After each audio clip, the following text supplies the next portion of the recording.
MLK's niece Wallops Omarosa, I've talked with her, she's doing it for the money. Former Apprentice star, Trump campaign advisor and fired White House official Omarosa Manigault-Newman recently restarted the clock on her 15 minutes of fame with the release of a new book titled Unhinged that savages her former boss and mentor, President Donald Trump, with a plethora of unsubstantiated smears. Though she was quite literally hated and constantly maligned by the Democrat-aligned liberal media while working for Trump, Manigault-Newman is now held up as a hero by some on the left solely because she is trashing Trump.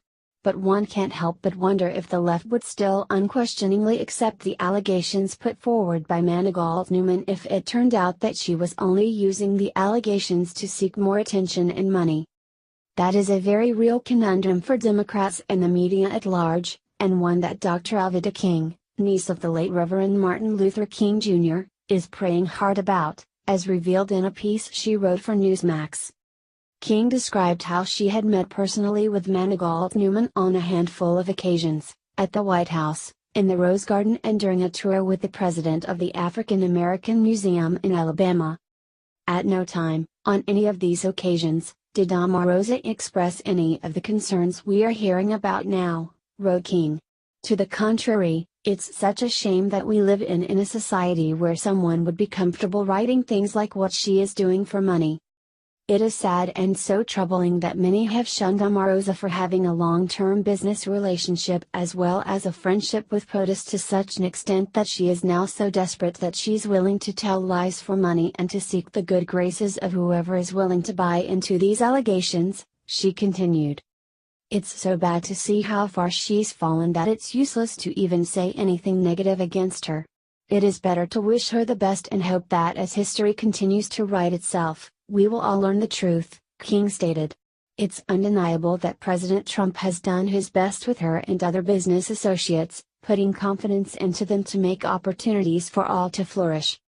And flourish Omarosa has, since being taken under Trump's wing on The Apprentice, earning a spot on his 2016 campaign team and then being rewarded with a high-level position in the administration due to her loyalty, until the day it was discovered that she wasn't as loyal as she had appeared and she was fired. Noting that Manigault-Newman and Trump were supposed to be friends, King turned to scripture for answers, and shared a rather relevant passage from the book of Psalms, 55 hours 12 minutes minus 13, to be exact. It is not an enemy who taunts me, I could bear that. It is not my foes who so arrogantly insult me, I could have hidden from them. Instead, it is you, my equal, my colleague and close friend. It's easy to fight people you don't know, but since they were colleagues and were on a first-name basis, this one will require much prayer, assessed King. As to the allegations? So what? Where's the proof? King asked. It didn't seem to bother Omarosa so much when she was cashing the paychecks.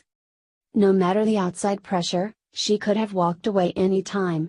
Or she could have been a better friend and pulled him to the side and said something if what was being done was inappropriate. We can respect people like that, she continued.